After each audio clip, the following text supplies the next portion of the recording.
Hello, I'm Kimberlie Acosta. Welcome to the Native News Update. It's Tuesday, February 8th.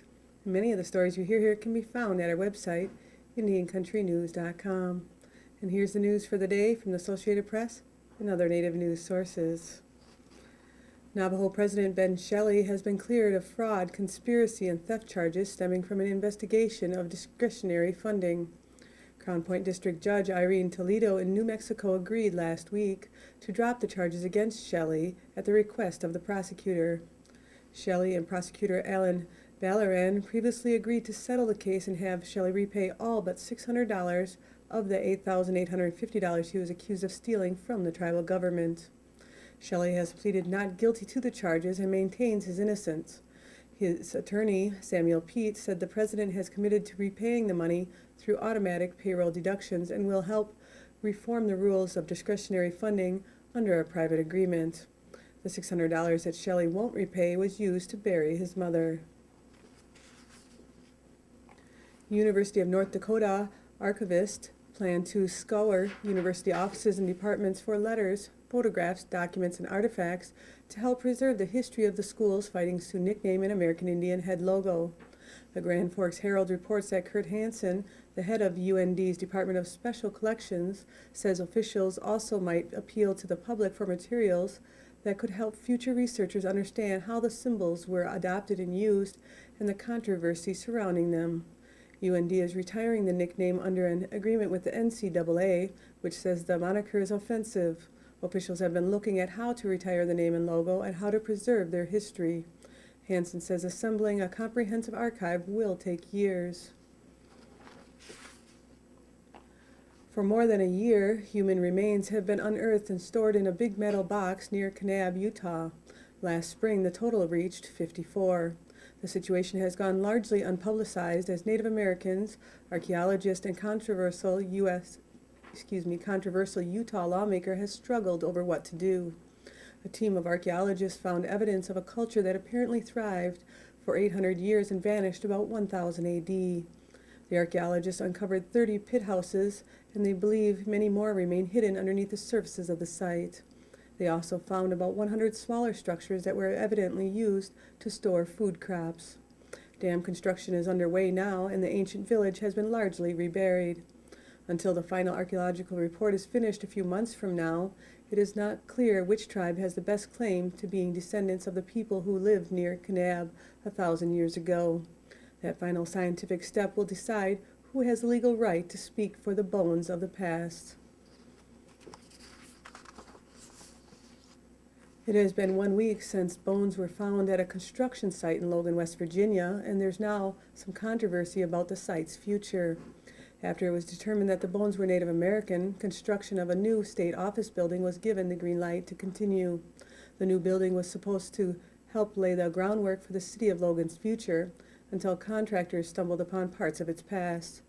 The discovery of the bones has caught the attention of archaeologists.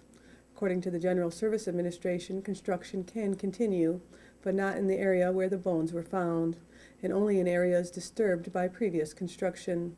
All digging is still on hold, giving archaeologists time to do some digging of their own. The State Historic Preservation has recommended hiring an archaeological firm to excavate the site before work continues. As for the bones, they are being reviewed at the Smithsonian.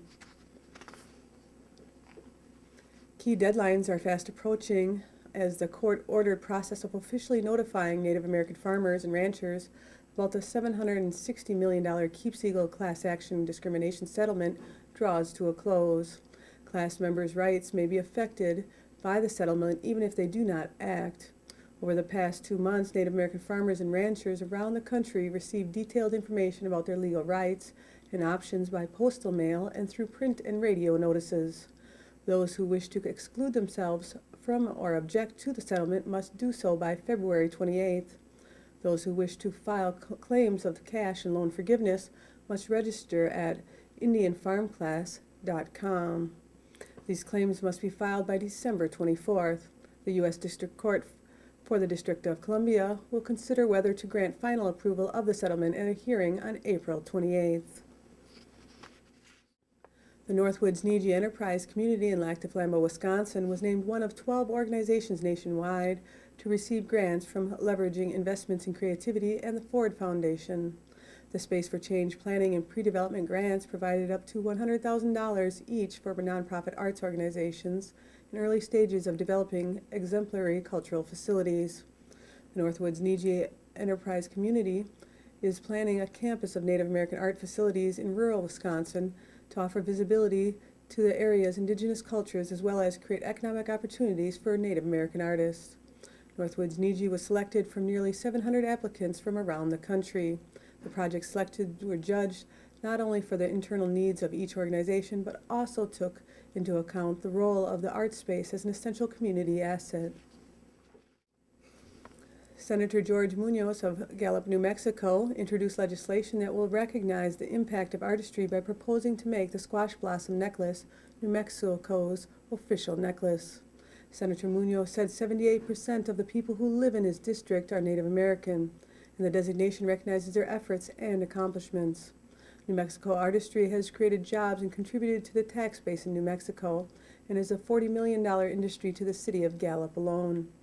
Senate Bill 109 was introduced by Senator Munoz to recognize the squash blossom necklace as an important part of New Mexico's identity and economy. The turquoise and silver squash blossom necklaces are thought to date back to the 1880s and was first made by Navajo and later Zuni and Hopi.